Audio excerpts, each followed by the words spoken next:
Tricksters, Memoirs, and Repairs.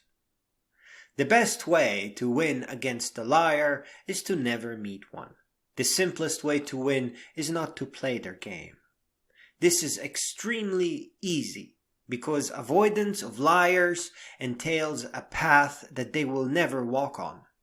Liars will never walk on the path of knowledge, invention, hard-earned accomplishment, wisdom, and greatness. One example of a good liar is that good old Wild West snake oil salesman. They were probably selling cheap sugar and moonshine because it was cheap to make, it didn't cause much headache. But it, looking like an expensive medicine and costing like one, when people felt it in their system, they automatically assumed it was working and doing good things. This is still going on. When I was a teenager, I actually bought a skin cleanser at a pharmacy in the US that in no uncertain terms stated that this was homeopathic medicine. Home and medicine sounded good to me, and it seemed to have been a gentle soap, but it was just the cheapest thing that they could possibly put in a tube. I checked the top 3 pharmacies in the US in 2020, and heartbreakingly, they all continue selling homeopathic medicine. Knowledge and wisdom, and the path it entails, is the most wonderful and safest way to avoid all this nonsense. Because once you become more knowledgeable than the liar, you will be able to hear them bending words and twisting stories the way your mom was able to pick up on subtle cues when you were lying as a baby. Now, past some point in an education, many or perhaps most people front healthy skepticism first, by default. Not because they assume that everyone is a liar, but because they wonder if someone might not have tricked themselves into a falsehood, like I did with my homeopathic medicine. More than that, when I was a teenager and someone asked me if Mokele Mbembe existed, I would wholeheartedly and with all the love in my heart say, I hope so. After all, it is not a question of their existence, is it now? They used to exist millions of years ago. It is a question of whether or not there is one or two in Rhodesia.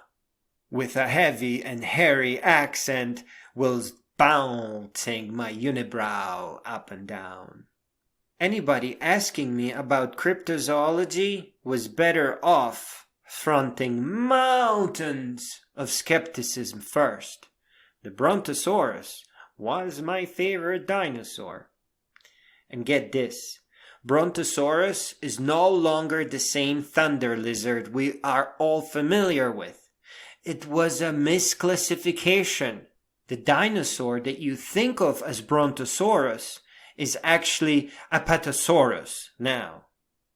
In context of liars, which are pretty damn scary and only get more frightening as they come together in groups, searching for forgiveness, reinforcement, and easy pickings to whatever their disorder is, we need to take to knowledge and wisdom as soon as possible. Middle school is a pretty good time to start learning for real and start climbing over everyone's heads to get ahead of things. Books narrated by their authors are an especially precious gift of knowledge. Bill Bryson has some nice and funny books that help people grow. A Walk in the Woods, A Short History of Nearly Everything, The Life and Times of the Thunderbolt Kid, and In a Sunburned Country are beautiful. But it is best that you start with what moves you. Look at various bestseller lists and keep an eye on nonfiction if you can. And climb. Keep searching for that next book that will agree with you. and explore everything. Explore the world, the trails, the libraries, all the places of knowledge, wisdom, and greatness. It does not take many books to get ahead of liars, and it only takes a few more to get ahead of those that don't know they are causing harm. And here, the handful of your beloved memoirs, biographies, and adventure books will transform to your sword and shield, and you will fell many a monster and dragon onward to a cheerful future. Start learning on your own, not just to avoid liars and crappy people, but to become you, the person that you are predisposed to be. As you grow, there will be some mild regrets, but it is not going to be anything huge. And whatever you do end up missing by taking your own less traveled road, use it as a compass. Just because you missed something, it doesn't mean you can't find it again. Feeling like you missed something is a beautiful call to new adventure. There is nothing to be scared of by choosing the path of knowledge, wisdom, and maybe greatness. Those are the very components by which humanity grows. Our superpowers that grant us the ability to prevent suffering, making our pains count for more by fixing the problems that hurt us and preventing others from falling into the same trap.